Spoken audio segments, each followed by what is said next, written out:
त्या सुरवंटाला सातत्याने असं वाटत असतं की मला काहीतरी व्हायचं आहे, आणि मग तिचं फुलपाखरामध्ये रूपांतर होतं. म्हणजे विशिष्ट प्रकारे ध्यान करता करता त्या सुरवंटाचे काटे वगैरे गळून पडतात आणि त्याचं रूपांतर फुलपाखरामध्ये होतं. म्हणजे ध्यानाच्या माध्यमातून वाईटाकडून चांगल्याकडे जाणं ही प्रवृत्ती जर मनात असेल तर आपण चांगले होऊ शकतो, अन्यथा नाही.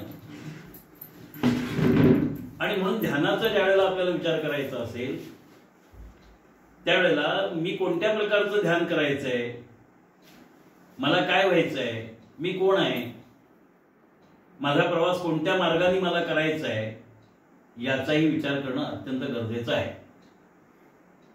विषयासक्त जीव जे असतात ते विषयांचं ध्यान करतात, आणि ज्यांना विषयांच्या पलीकडे जायचं असतं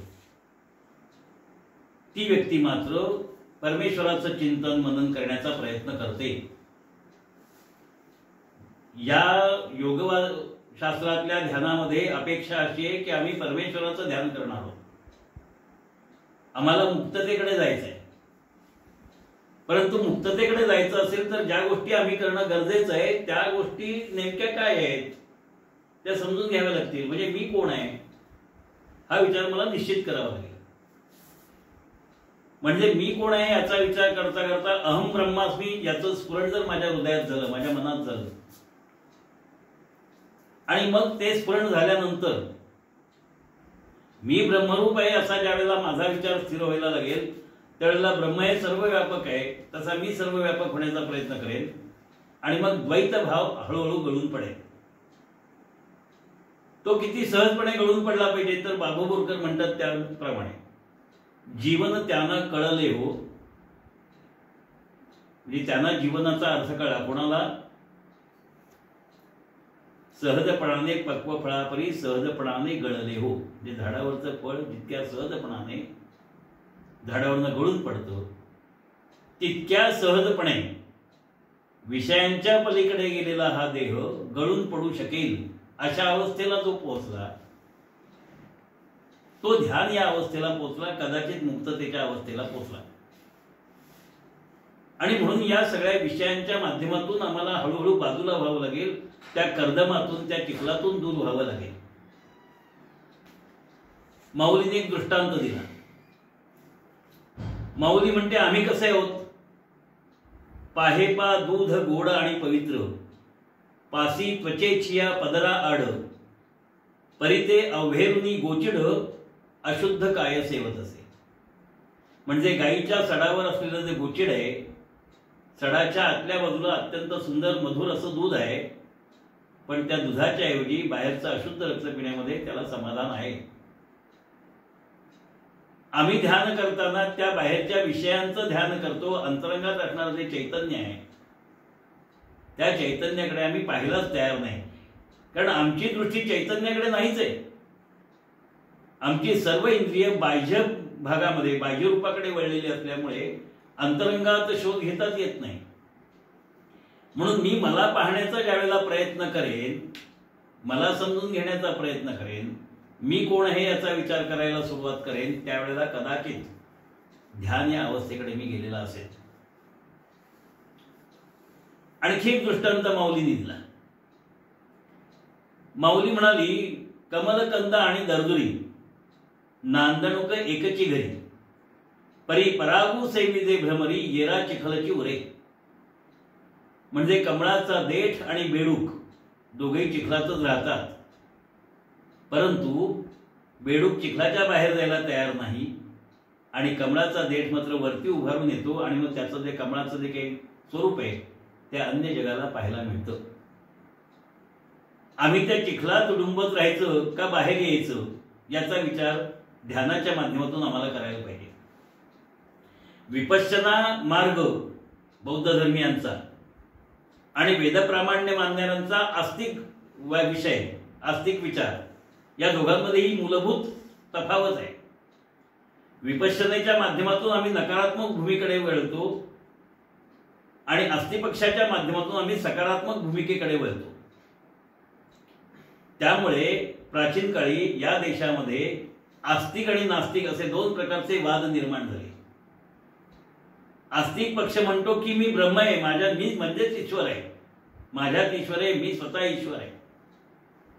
मग मी ईश्वर आहे असा भाव मनामध्ये दृढ करून ज्यावेळेला मी स्वतःच्या शरीराकडे पाहायला सुरुवात करेन, स्वतःच्या हालचालींकडे पाहायला सुरुवात करीन, स्वतःच्या विचारांकडे पाहायला सुरुवात करीन, त्यावेळेला समाजाशी मला उत्कृष्ट प्रकारचा संवाद साधता येईल. विविध प्रकारचे वाद संघर्ष आपोआप नाहीसे झालेले असतील. आणि म्हणून मी ईश्वर आहे ही संकल्पना मनामध्ये ठसवणं हा ध्यानाचा विषय असला पाहिजे. मग मी ईश्वर आहे ही संकल्पना, आता इथे मी मुद्दाम ईश्वर असा शब्द वापरलाय. आम्ही ज्यांना देव मानतो, इंद्र, वरुण, कुबेर, यम वगैरे वगैरे, हे सगळे लोकपाल आहेत. देव या शब्दाचा मूळ धातू दिव म्हणजे प्रकाशने असा आहे, म्हणजे ज्याच्यामुळे सर्वत्र प्रकाश पसरतो तो देव आहे. ईश म्हणजे सत्ता, जो सर्व सृष्टीवर सत्ता गाजवतो तो ईश्वर आहे आणि तो मी आहे. अहम ब्रह्मास्मीचा अर्थ मी सर्व सत्ताधीश, म्हणजे राजकारणातला राजा नव्हे, पंतप्रधान नव्हे, तर या सर्व विश्वव्यापक चैतन्यावर अधिकार असणारा मी कोणीतरी आहे असा विचार मनात दृढ करणं याला ध्यान म्हणतात. मग ते ध्यान करताना ध्यानाचे जे दोन मार्ग आहेत, एक शांभवी मुद्रा आणि दुसरी अगोचरी मुद्रा. शांभवी मुद्रेमध्ये मला ध्यान करताना सगुणावर ध्यान करायचंय. माझ्यासमोर काहीतरी मूर्तिरूपात ठेवलेलं आहे, ते मूर्तिरूपात जे ठेवलेलं आहे त्या मूर्तीचं ध्यान मला करायचं आहे. मी मंदिरामध्ये जातो, मंदिरातली मूर्ती आकर्षक असते, पण त्याच्या बाजूची शोभा मी पाहत असतो आणि मी म्हणतो काय सुंदर दिसतंय मंदिर, काय सजवलंय.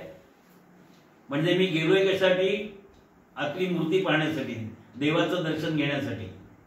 देवाच्या दर्शनासाठी मी क्षणभर तिथे उभा राहिलोय, पण बाजूची आरास पाहण्यासाठी, तिथे भिंतींवर काय काय लिहिलंय, कोणाची नावं लिहिली आहेत हे पाहण्यासाठी मात्र मी जास्त वेळ दिलेला आहे. माझा मूळ हेतू काय होता? देवाचं दर्शन. आणि मी दर्शन कोणत्या गोष्टीचं घेतलं? मग तिथे दानपेटी आहे का समर्पण पेटी आहे? तिथे देणगीदारांची नावं आहेत का? तिथे आणखी कोणी बसलाय का? त्या मंदिरावर काही चित्र वगैरे कोरलेली आहेत का?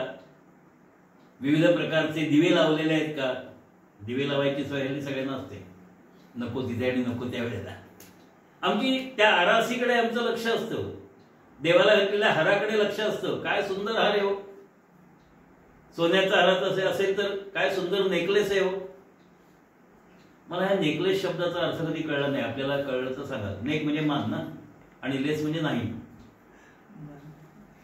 नेकलेस म्हणजे मान नाही असं म्हणायचं का? आणि त्याचा सन्मान करायचा का? पण आम्हाला तो विचार कळत नाही. हा विचार कळत नाही कारण आम्ही त्या नेकलेसच्या शोभेमध्ये गुंतलेले असतो. आम्हाला तो गळा दिसतच नाही त्याच्यात. तो गळ्यात घातल्याशिवाय त्या हाराला शोभा नाहीये. पण गळ्यामुळे हाराला शोभा आले का हारामुळे गळ्याला शोभा आले याचा विचार आम्ही करणार आहोत का नाही? तो विचार करणं हा ध्यानाचा विषय असला पाहिजे. म्हणजे मला ज्याचं ध्यान करायचंय ती देवता नेमकी कोण आहे आणि मला कोण व्हायचंय याची सांगड ज्या वेळेला विचारांची घालू त्यावेळेला आम्हाला कदाचित ध्यान या अवस्थेकडे जाता येईल. पण सर्वसामान्य माणूस त्या विषयांच्या अधीन इतका झालेला असतो की त्या विषयांच्या पलीकडे त्याला दिसतच नाही. आणि त्या विषयांच्या तंद्रीमध्ये असं झालं तर असं होईल, असं झालं तर असं होईल असा विचार करता करता त्या शेख चिल्लीच्या कथेप्रमाणे काय तर म्हणे त्या शेख चिल्लीला एक दिवस स्वप्न पडलं. स्वप्न पडलं म्हणजे तो स्वप्न पाहायला लागला, दिवा स्वप्न. त्याच्या मनात विचार आला, मला जर एवढे कोट्यवधी रुपये मिळाले तर मी काय करेन? मग मी राजमहाल बांधेन, राजासारखा राहीन, तिथे सिंहासन असेल. मग माझा राजवाडा झाडण्यासाठी, माझं बाकीचं काम करण्यासाठी नोकर चाकर नेमलेले असतील. मग ते नोकर चाकर माझी सेवा करतील. असा विचार करता करता करता त्या विचाराच्या तंद्रीमध्ये त्याच्या त्या विचाराने, त्या विषय सुखाने तिला अशा ठिकाणी पोहोचवला की त्याच्या मनात विचार आला, जर एखादा नोकर माझ्या इच्छेप्रमाणे वागला नाही तर मी त्याला लाथ मारून हाकलून लावेन. आणि अशी लाथ मारून हाकलून लावेन अशी भावना मनात दृढ झाल्याबरोबर त्याची लाथ उडाली, त्यांनी झटकली आणि समोर जो त्याचा एकमेव काचेचा ग्लास होता पाणी पिण्याचा त्याला मारली. त्या काचेच्या ग्लासाचे तुकडे तुकडे झाले. मग तो भानावर आला, अरे मी विचार काय सुरू केला होता आणि मी पोहोचलो कुठे? होतं ते पण गमावून बसलो. म्हणजे मी विषयांचं ध्यान करायला लागल्याबरोबर माझ्याजवळ असणारं थोडंसं सुख सुद्धा घालवून बसलो. हे थोडंसं सुख सुद्धा मोठं कधी होईल? माझ्याजवळ काही नाही असा विचार करण्यापेक्षा माझ्याजवळ हे आहे असा विचार करायला मी सुरुवात करेन. त्यावेळेला माझ्याजवळ नसलेल्या गोष्टींची यादी खूप मोठी आहे. कुटुंबातल्या माणसांना विचारलं तर ते काय सांगतील? आमच्याकडे गाडी नाही, बंगला नाही, नोकर चाकर नाहीत, भरजरी कपडे नाहीत, उधळायला पैसे नाहीत, वगैरे वगैरे. यादी वाढतच जाईल. पण माझ्याजवळ माझं हे शरीर आहे, निर्व्यंग शरीर आहे, एवढा विचार केला तर बाकी यादीच करायला नको. माझ्याजवळ शरीर आहे, कारण भोग शरीराने घ्यायचे. दातच नसतील तर चणे खाणार कसे? पण आम्ही विचार काय करत बसलो? मला जर दात चांगले असते ना तर मी पण चणे चावले असते. अरे पण नाहीयेत, त्याचं काय? जे आहे त्याचा विचार करावा. ध्यानामध्ये जे विविध प्रकारचे विचार आमच्या समोर आहेत त्यातल्या आहे त्या विचाराचा विचार करणं म्हणजे ध्यान करणं, एकाच विशिष्ट विषयाचा. मग आहे काय? जे शाश्वत स्वरूपाचं आहे, ज्याला नित्य असं म्हणतात, ते चैतन्य हे आहे. त्या चैतन्याचाच विचार फक्त करणं म्हणजे ध्यान होय. पण साधू लोकांना सुद्धा ध्यानाचा विचार नीटपणे कळत नाही. त्या साधूची एक कथा सांगतात. कथा मोठी मजेशीर आहे.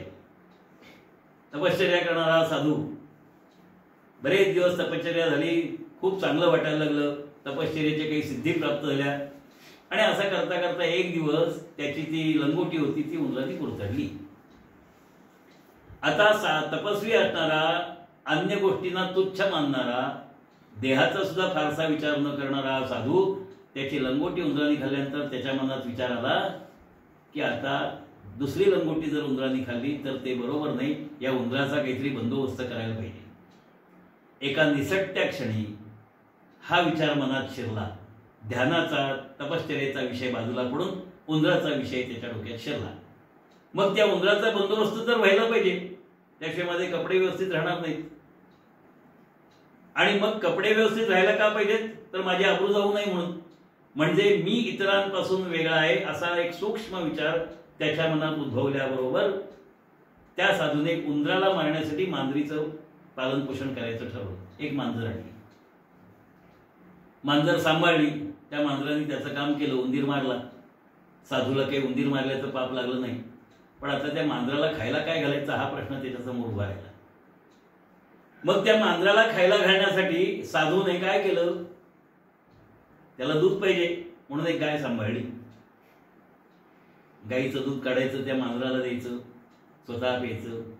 पहिले काही दिवस बरं वाटलं, पण पुन्हा मनाने उचल खाल्ली आणि मनाने सांगितलं, अरे तू आता गाय सांभाळतोय, त्या मांजराला सांभाळतोय, तपश्चर्या करणार कधी? त्या मोहाच्या क्षणात तो अडकलाय. मोह कोणता? लंगोटीचा. मोह कोणता? माझी अब्रू, म्हणजे मी इतरांपासून वेगळा आहे, हा मीपणाचा मोह. त्या मोहात कधी गुंतला त्याला कळलंच नाही. मग ती गाय सांभाळण्यासाठी त्यांनी एक स्त्री आणली, तिच्याशी विवाह केला. साधूचं साधुत्व संपलं.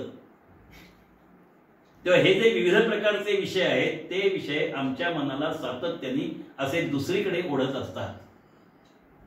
त्या विषयाने दुसरीकडे ओढू नये असं वाटत असेल तर आम्हाला नकारात्मक विचार करून चालणार नाही. स्थूल देहाचा निराश तर करायचा आहे, पण मला स्थूल देह नाहीच आहे असा विचार न करता त्या स्थूल देहाचा वापर मला माझ्या उद्दिष्टपूर्तीसाठी कसा करता येईल असा करायला पाहिजे. जो देह आहे त्याचा नाश करायचा नाहीये, आहे त्याचा वापर कसा करता येईल असा विचार करायचा आहे. देह सगळ्यांनाच दिलाय हो, जसा असेल तसा. बातम्या आम्ही वाचतो, ऐकतोही. हात नसलेल्या माणसाने कोपऱ्यामध्ये खडू घेतला आणि सुंदर चित्र काढलं. का बरं? आम्हाला चांगले हात असून सुंदर चित्र काढता आलं नाही. कारण काय? कारण त्यांनी हात नसताना सुद्धा चित्र काढता येईल अशी आशा मनात धरली. त्याच्या मनाने त्याला फुलवलं आणि त्याच्या बाकीच्या त्या उरलेल्या अर्ध्या हाताने त्याला ते चित्र कसं काढायचं हे शिकवलं आणि तो शिकला. ध्यानाचा विषय असला असला पाहिजे की जो मला त्या स्वप्नपूर्तीकडे नेईल. आहे त्या इंद्रियांच्या माध्यमातून मला माझ्या स्वप्नपूर्तीकडे, माझ्या उद्दिष्टपूर्तीकडे जायचंय. मग माझी उद्दिष्टपूर्ती जर मी ब्रह्मरूप ही असेल तर माझी सगळी इंद्रिय मी तिकडे वळवेन आणि माझं उद्दिष्ट जर भोग असेल तर विविध प्रकारचे भोग भोगण्यासाठी मी प्रयत्न करेन.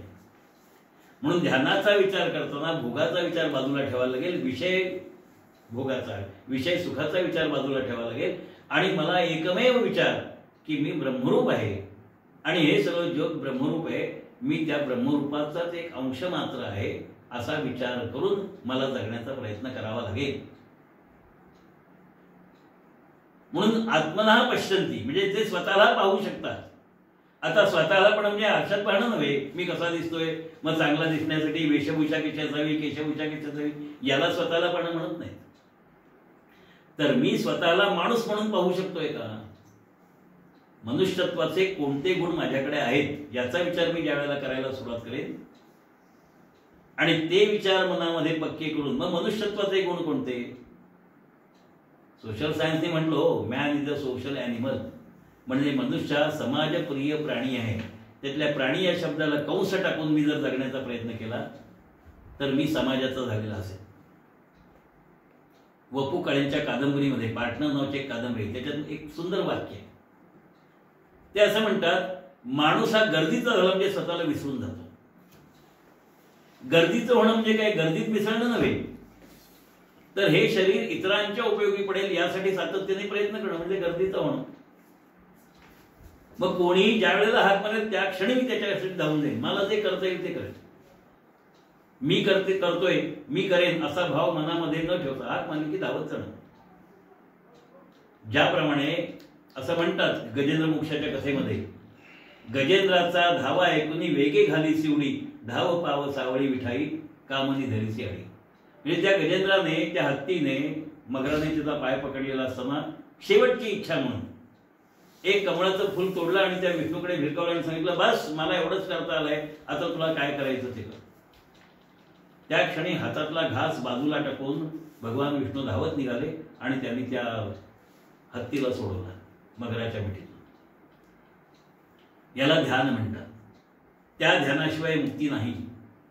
आम्ही या विषयांच्या पलीकडे जायचं असेल तर भगवंताला अशा प्रकारची हाक मारली पाहिजे की ज्याच्यामुळे तो त्याच्या हातातला अन्नाचा घास टाकून आम्हाला त्या विषय कर्दमातून बाहेर काढेल, संकटातून बाहेर काढेल, म्हणजे आम्हाला या संसार चक्रातून बाहेर काढेल, म्हणजे सायुज्य मुक्तीची प्राप्ती होईल. पण आमची हाक तशी जायला पाहिजे. ती हाक तशी जावी असं वाटत असेल तर 4 प्रकारचे भक्त गीतेने वर्णन करून सांगितले. आर्तो जिज्ञासुरार्थार्थी ज्ञानीचे भरतर्षभ, मला आर्त व्हावं लागेल. आम्ही बऱ्याच वेळा आरती करतो, आमची आर्तता कुठे असते माहीत नाही. आरती करता करता आम्ही एकमेकांकडे बघत असतो, गप्पा मारत असतो, कदाचित त्या प्रसादात समोर काय ठेवलंय नैवेद्यामध्ये त्याच्यावर आमचं लक्ष असतं, कदाचित आरतीचे शब्द काय आहेत हे आम्हाला कळत पण नाही. चालू असते, आरती चालू असते. हातामध्ये निरांजन असतं, कोणाचं लक्ष निरांजनात आहे, कोणाचं लक्ष बाकी किती माणसं उभी आहेत, कोणाचं लक्ष प्रसादाचं काय आहे, कोणाचं लक्ष कधी एकदा आटपते आणि मला पुढे काही करायला मिळते. म्हणजे आम्ही आर्त झालोच नाही. आर्ततेने केलेले जे पुकार आहे त्याला आरती असं म्हणतात. आम्ही तसे झालो नाही. मग ती आर्तता यावी असं वाटत असेल तर एक विचार, त्या एका विशिष्ट विचाराच्या दिशेने आम्ही जाण्याचा, आमच्या सगळ्या इंद्रियांना वळवण्याचा प्रयत्न करायला पाहिजे. आम्ही एकादशीचा उपवास करतो. उपवास म्हणणं चूक आहे, आम्ही उपास करतो. कारण आम्ही परमेश्वराजवळ बसलेलेच नसतो, मनाने तर कधीच नसतो, शरीराने कदाचित काही वेळेला बसलेले असो, कोणी तुळशी वाहत असेल, कोणी आणखीन काही करत असेल.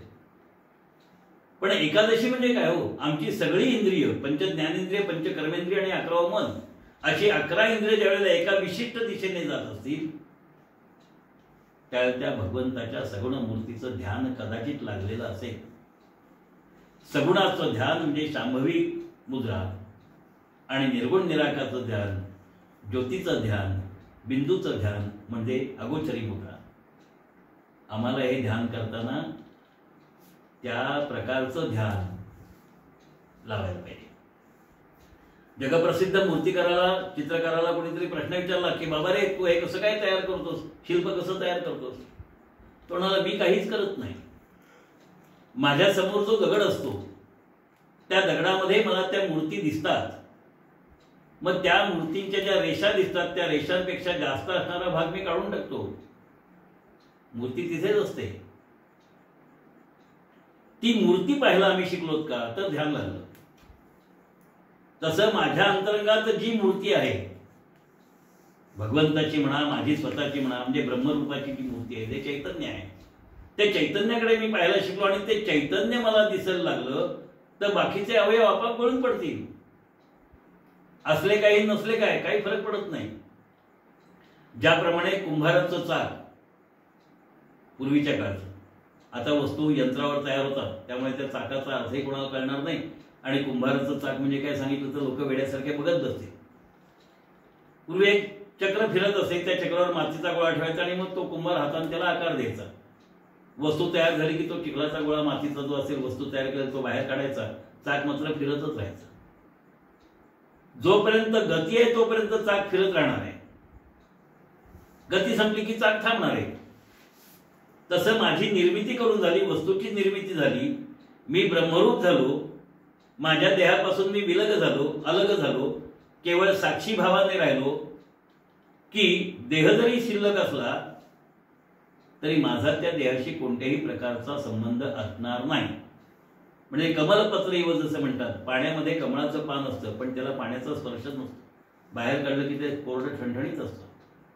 तसं शरीरातून मी बाहेर पडल्यानंतर या शरीराचा कोणताही संस्कार माझ्यावर राहणार नाही. अशा पद्धतीचा विचार मनामध्ये धारण करून त्या विचारावर ज्या वेळेला मी माझं लक्ष केंद्रित करेन, माझं ध्यान लावण्याचा प्रयत्न करेन, त्यावेळेला मी म्हणजे देह नव्हे या अवस्थेमध्ये मी पोहोचलेला असेल.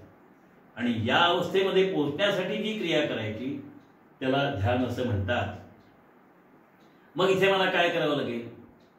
मगाशी म्हटल्याप्रमाणे मी कोण आहे या प्रश्नाचं उत्तर शोधावं लागेल. त्या उत्तरामध्ये ज्या वेळेला मला असं कळेल मी ब्रह्म आहे, मग ब्रह्माची वैशिष्ट्य काय आहेत? ब्रह्म हे नित्य आहे, शाश्वत आहे, सत्य आहे, प्रकाशरूप आहे, ज्ञानरूप आहे. मग मी देखील सत्य आहे, शाश्वत आहे, निराकार निर्गुण आहे, अनिर्वचनीय आहे. याची जाणीव ज्या वेळेला माझ्या अहमला व्हायला सुरुवात होईल त्यावेळेला या देहाच्या संपर्कात आल्यामुळे जे विविध प्रकारचे विषय मला येऊन चिकटतात त्या विषयांपासून मी दूर झालेला असेल. त्या विषयांपासून दूर होणं म्हणजे ध्यान करणं आहे. मग ती खुंटाला बांधलेली कोंबडी जशी त्या दाण्यांपासून दूर होते आणि खुंटावर येऊन बसते त्यावेळेला तिच्या पायाला लागलेली रग कमी होते आणि मग त्या कोंबडीला कळतं की मी इथे खुंटावर बसून राहणं याच्यात सुख आहे. आत्मपदी बसरे मानस नारायण भजरे असं म्हटलंय. विषय सुखाचा त्याग करायचा. त्याग करायचा म्हणजे मी त्याग करतो या भावनेतून नाही, सहजगत्या ते विषय मिळत नाही तर न मिळत, खायला मिळत नाही तर न मिळत, उदरभरण होणारच आहे, खात्री नाही. अशा भावनेतून ज्यावेळेला आम्ही आमचं जगणं सुरू करू जडभरताच्या कथेप्रमाणे भागवतातल्या, त्यावेळेला कदाचित ध्यान या अवस्थेला आम्ही पोचलेले असू. ध्यानामध्ये प्रत्याहार झाल्याशिवाय, म्हणजे प्रत्याहाराच्या पायरीवर आम्ही पोहोचल्याशिवाय, प्रत्याहार म्हणजे काय तर अनेक विचारांपैकी आम्ही एका विशिष्ट विचाराकडे जायचा प्रयत्न करणं त्याला प्रत्याहार म्हणतात. आमच्या मनात विविध प्रकारचे विचार आहेत. म्हणजे मी अमुक अमुक आहे, माझी उपाधी, कोण म्हणेल मी बँकेचा मॅनेजर आहे, कोण म्हणेल मी काय राजा आहे, कोण म्हणेल मी पंतप्रधान आहे, कोण म्हणेल मी एसटी ड्रायव्हर आहे, कोण म्हणेल मी माथाडी आहे. ह्या ज्या उपाधी चिकटल्या आहेत, माथाडीची असेल किंवा त्या पंतप्रधानाची असेल किंवा एसटी ड्रायव्हरची असेल, या सगळ्या उपाधी म्हणजे मी नव्हे. त्या खुर्चीत मी आहे तोपर्यंत त्या उपाधी मला चिकटलेल्या आहेत. त्या खुर्चीतून बाजूला झाल्यानंतर जसा मला त्या खुर्चीचा विचार करता येणार नाही, करून चालणार नाही, तितक्या सहजपणे या देहातून मी बाहेर पडल्यानंतर, साक्षी भावाने बाहेर पडल्यानंतर या देहाचं काय झालं मला कशाला विचार करायला पाहिजे? कारण मी म्हणजे देह नाही. पण मी म्हणजे देह नाही असा विचार करण्यापेक्षा तो विपश्यनेचा मार्ग झाला. मी म्हणजे आत्मरूप आहे, मी म्हणजे चैतन्य आहे, मी म्हणजे ईश्वर आहे, मी म्हणजे ब्रह्म आहे असा सकारात्मक विचार करणं, आस्तिपक्षाचा विचार करणं म्हणजे ध्यान होय. एक विचार निवडला, प्रत्याहारात अनेक विचार आले होते, त्यातले बाकीचे विचार हळूहळू कमी झाले, प्रत्याहार सुरू झाला, त्याच्यानंतर धारणा सुरू झाली. जो विचार मी निश्चित केला म्हणजे मी मनुष्य आहे असा एक विचार केला, मग मी मनुष्य आहे म्हटल्यानंतर माझ्या शरीरात असणारे इतर जे विकार आहेत ते मी बाजूला टाकणं, याला ध्यान म्हणतात.